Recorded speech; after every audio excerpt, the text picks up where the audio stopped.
Shabbat Shalom Mevorach, j'espère que vous allez bien, que vous avez passé une bonne semaine. Paracha de cette semaine, Parashat Mishpatim. Dans la paracha de la semaine dernière, la Torah elle nous dit Vaishma Yitro Kohen Midian, Choten Moshe, et Kol Asher Asa Elohim. Yitro, le beau-père de Moshe Rabbeinu, il a entendu tous les miracles que Akadosh Baruch Hu il a fait au peuple juif. Yitro, il a entendu la mer qui s'est coupée. Yitro, il a entendu que Akadosh Baruch Hu il a libéré le peuple juif d'Égypte. Yitro, il a entendu tous les miracles que Hachem il a fait en Égypte. Yitro, il a entendu la guerre de Amalek. Et Yitro, il décide de se convertir. Yitro, il décide d'abandonner tout son passé, tout son kavod, tout son argent et aller dans le désert afin de pouvoir se convertir. Moshe Rabbeinu, la Torah nous dit que quand il apprend que Yitro, il vient se convertir, Moshe Rabbeinu en personne, il sort à sa rencontre, il fait une grande séouda à Yitro. C'est pour ça que les Tunisiens, ils font la séouda, la paracha de Yitro, il fait une grande séouda pour Yitro. Et Yitro, il dit, Baruch Hashem, que Hashem, il soit béni pour tous les miracles qu'il vous a fait. Et la Torah nous dit, après quelques jours que Yitro, il est resté avec les Juifs dans le désert et qu'il s'est converti, Vaishlach Moshe et Rotano.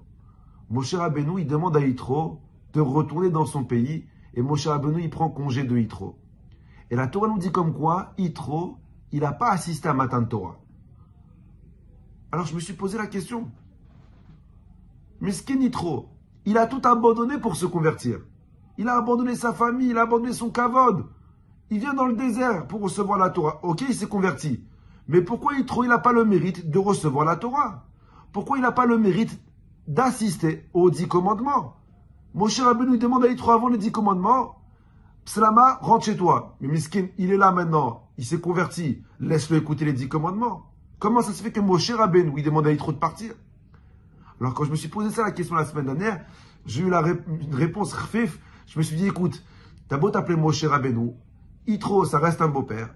Et un beau-père, une semaine à la maison, on est heureux. À un moment donné, il faut qu'il rentre chez lui. C'est sûr comme quoi, c'est pas ça la réponse. Moshe Rabbeinu, c'est pas Moshe Pindo. Comment ça se fait que Moshe demande à Yitro de partir? Et en fait, c'est le Midrash qui pose cette question-là. Et le Midrash dit comme quoi c'est Hachem qui a demandé à Moshe Rabbeinu de demander à Yitro de partir avant Matan Torah. Et je vous lis le Midrash en hébreu, vous allez comprendre. Hachem, il a dit, Amar Kadosh Baruch Hu, Banaï, mes enfants, ils vont recevoir la Torah. Mais pourquoi ils vont recevoir la Torah? Quel mérite ils ont de recevoir la Torah? Ayou Meshubadim Beti tous les venim. Mes enfants, ils ont souffert de l'esclavage. Mes enfants, ils ont souffert des coups de fouet. Mes enfants, ils ont souffert des briques. Ils ont souffert du ciment. Yitro, il était où pendant la souffrance de mes enfants? Aïe, Yosef, Betor, Beto, Besheket. Yitro, il était tranquillement assis chez lui. Il n'a pas souffert. Et maintenant, au Balirot, Besimchat, Torah, Banaï, et maintenant, il veut se réjouir de la Torah. C'est pas normal. Yitro, il n'a pas souffert de l'esclavage. Comment il peut recevoir lui la Torah? Et c'est pour ça qu'Hachem demande à Moshe Rabbeinu, qui dit à Yitro de quitter. En 2 mots, seulement une personne qui souffre avec l'autre mérite de vivre la joie de l'autre. Yitro, tu n'as pas souffert de l'esclavage. Comment tu peux maintenant venir te réjouir? Alors oui, tu étais contre l'esclavage, mais tu t'es opposé chez Paro, mais tu n'as pas souffert de l'esclavage. Tu n'as pas dit à Paro, eh ben si c'est comme ça, si tu vas servir les Juifs, eh ben moi aussi, je vais avec eux souffrir. Tu as dit à Paro que ce n'était pas bien ce qu'il faisait. Paro, il t'a pas écouté. Tu es resté tranquille chez toi. Mais une personne qui ne souffre pas avec l'autre, il ne peut pas se réjouir de sa joie. Et c'est pour ça que Yitro, il n'a pas assisté à Matan Torah. Quand j'ai lu ce Midrash, je me suis posé une autre question. Si tu suis cette logique, que seulement une personne qui a souffert de l'esclavage, il peut recevoir la Torah, il y a un problème, il y a un bug. C'est quoi? C'est qu'on sait très bien que la tribu de Lévi, ils n'ont pas été asservis. La tribu de Lévi, ils n'ont pas souffert de l'esclavage. Alors si on suit la logique que seulement ceux qui ont souffert de l'esclavage, ils méritent de recevoir la Torah, les Lévim, ils n'auraient pas dû recevoir la Torah. Mais la question est encore plus grande. Qui a donné la Torah? Moshe Rabbeinu. Moshe Rabbeinu était quoi? C'était un Lévi. Et Moshe Rabbeinu Bichal, il n'a pas souffert de l'esclavage. Il a grandi dans le palais. Alors la logique que Yitro, il ne reçoit pas la Torah parce qu'il n'a pas souffert, elle ne marche pas ni avec les Lévim, ni avec Moshe Rabbeinu. Et le Shla Kadosh, il donne une très belle réponse.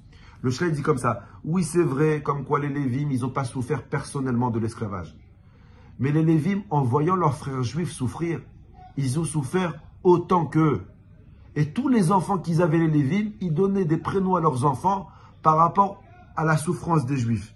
Et une personne, même s'il ne souffre pas personnellement, mais qui s'associe à la souffrance de l'autre, aux yeux d'Akadosh Baruch Hu, c'est considéré comme si qu'il souffrait avec lui.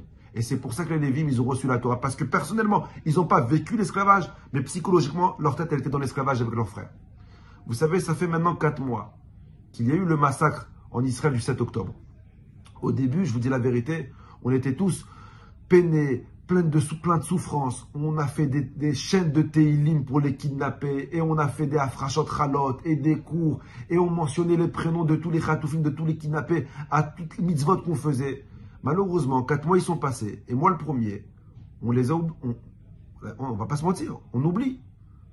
La vie, elle fait en sorte que les vacances, on les prend, on sort, on mange, on va au restaurant. Et la guerre en Israël, on l'oublie un petit peu.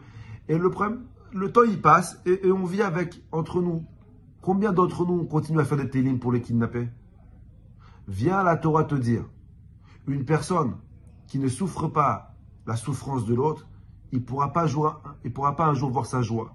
Et combien c'est important de ne pas oublier de prier pour les kidnappés, de ne pas oublier pour qu'Akadosh Baruch Hu rapporte la paix dans le monde, même si on n'est pas touché personnellement.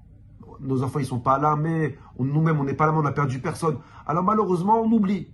La Torah, elle vient te dire, si tu n'es pas touché personnellement, physiquement, psychologiquement, il faut que ta tête soit avec eux.